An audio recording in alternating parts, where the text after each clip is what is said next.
El 2021, més de 13.000 superheroïnes i superherois de 50 escoles van celebrar el seu superpoder.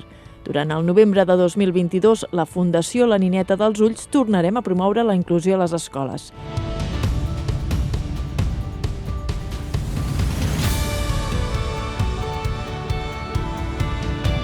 Us encoratgem a formar part de les escoles amb superpoders.